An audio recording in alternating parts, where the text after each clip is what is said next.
నర్సాపూర్ పట్టణ మున్సిపాలిటీలో పలు వార్డులలో వరద బాధితులను బీఆర్ఎస్ పార్టీ నాయకులు పరామర్శించి ఆర్థిక సహాయాన్ని అందజేశారు. ఈ సందర్భంగా బీఆర్ఎస్ పార్టీ నాయకులు మాట్లాడుతూ నమస్తే నర్సాపూర్ అంటూ మున్సిపాలిటీలలో పలు వార్డులలో కాంగ్రెస్ పార్టీ నాయకులు తిరిగారు తప్ప ఏ ఒక్క సమస్య పరిష్కారం చేయలేదని ఎద్దేవా చేశారు. కాంగ్రెస్ పార్టీ నాయకులకు చిత్తశుద్ధి ఉంటే నర్సాపూర్ మున్సిపాలిటీకి రావాల్సిన 40 కోట్లు వెంటనే విడుదల చేయించాలని వారు డిమాండ్ చేశారు. ఈ కార్యక్రమంలో మున్సిపల్ మాజీ వైస్ చైర్మన్ నయీముద్దీన్, మండల పార్టీ అధ్యక్షులు చంద్రశేఖర్, పట్టణ అధ్యక్షులు భిక్షపతి, సీనియర్ నాయకులు సత్యం గౌడ్, బాలరెడ్డి, షేక్ హుస్సేన్, ఆనంద్ కుమార్, లక్ష్మణ్ యాదవ్ తదితరులు పాల్గొన్నారు.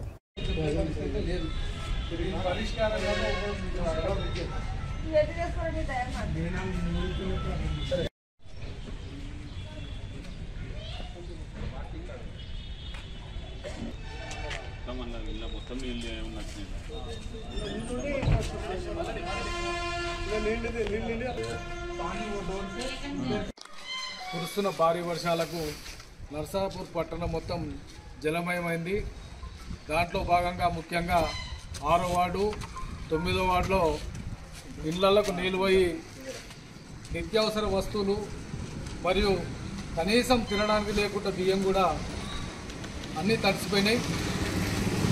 దాని కారణంగా స్థానిక కౌన్సిలర్ 6వ ward councillor municipal vice chairman గారు తనకు దోచిన విధంగా ఆర్థిక సాయం చేసిరు.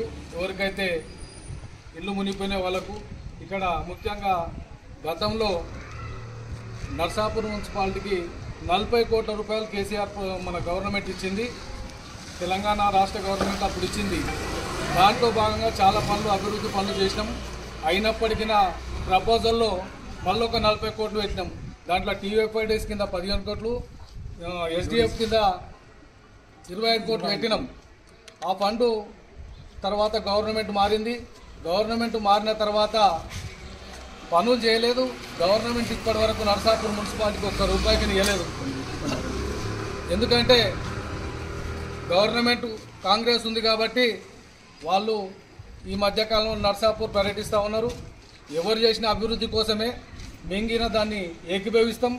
కానీ మీరు ఇతోటి పాటు ఏకీభవించాలంటే నర్సాపూర్ పట్టణానికి మేము పెట్టిన 40 కోట్ల రూపాయలు ఏవైతున్నాయో అవి తీసుకొచ్చి మీ చిత్తశుద్ధిని నిరూపించుకోవాల్సిన అవసరం ఉంది.